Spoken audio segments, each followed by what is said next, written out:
The guy won't go down, he's got a chin. Yo, CBC Boxing. Don't forget to subscribe, yeah? Straight boxing news. Hit up the Instagram, TBC_boxing. Let's go.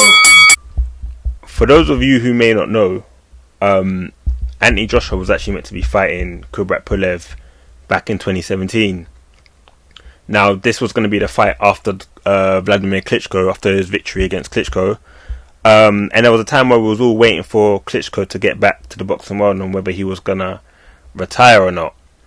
So, yeah, Klitschko was going to retire or he was going to take on the rematch, which meant that Joshua was obviously going to have to delay his mandatory obligations.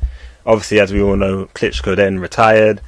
And then we had Joshua and Pulev set for, I think it was 2017 September.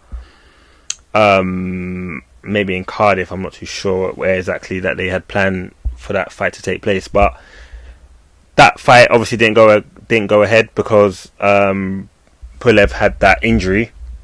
He had an injury. I remember hearing an interview on IFL TV where his manager spoke on that. I'd have to obviously go back and have a look at what he was saying, but his manager was like speaking on his behalf, was like, he's going to be ready, don't you worry, so and so and so on.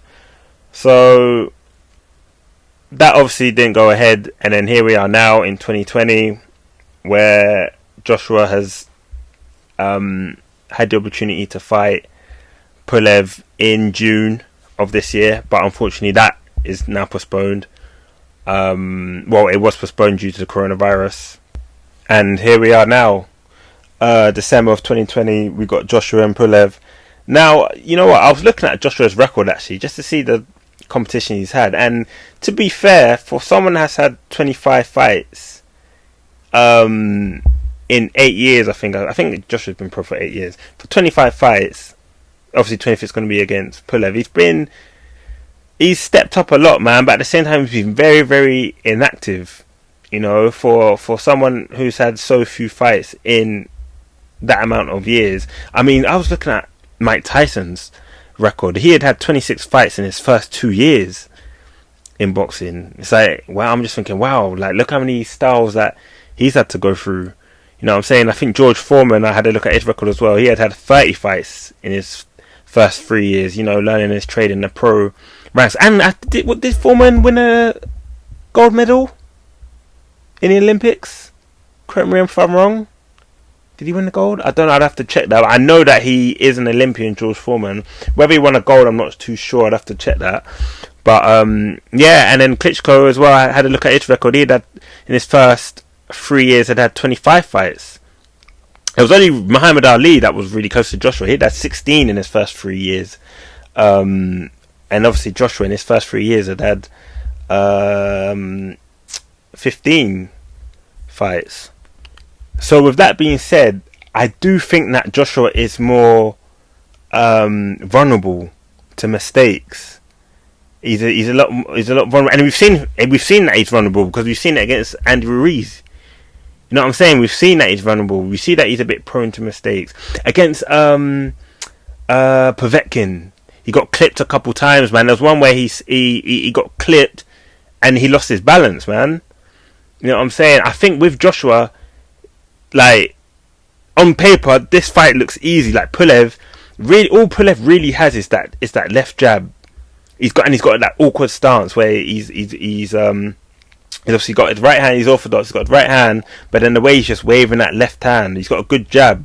I remember in the fight against Klitschko, yeah, he caught Klitschko with a nice jab, which you could tell. You could tell it hurt Klitschko, but then Klitschko obviously took him out with that left hook in that first round. But apart from that, yeah, he wasn't really a threat to Klitschko, to be honest with you. But I think the fact that Joshua has been inactive in boxing, I think, and he's quite vulnerable to different styles, I think it's going to be a tricky fight. No, there won't be an easy fight for Joshua because he stepped up so early.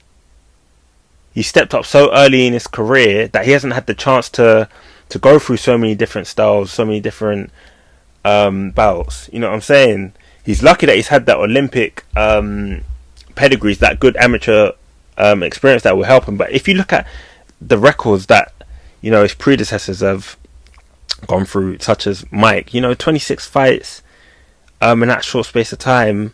And then you look at Foreman as well, Klitschko as well. These are all former world champions. Obviously, I can't look at every world champion and see how quick they were climbing up the ranks, but that is a lot of fights that they get through. In the early career. You know what I'm saying? In 2013, Joshua only had 3 fights, 7 fights in 2014, 5 in 2015. Then it's just been lower and lower from there. So Joshua is very, very vulnerable. Like I said, on paper, this fight looks easy. It looks very, very easy. If you look at Pulev's record and Joshua's record, Joshua's fought more fighters in the rankings, within all the governing bodies. But then, like I said, Joshua is very vulnerable to different styles. Pulev has a bit of an awkward stance. I don't think in terms of styles, Joshua has come across someone with a jab like Pulev, so it won't be as easy as first thought. If I'm being honest with you, I do expect Joshua to win this fight, simply because of Pulev's age, and he's pretty slow on his footwork.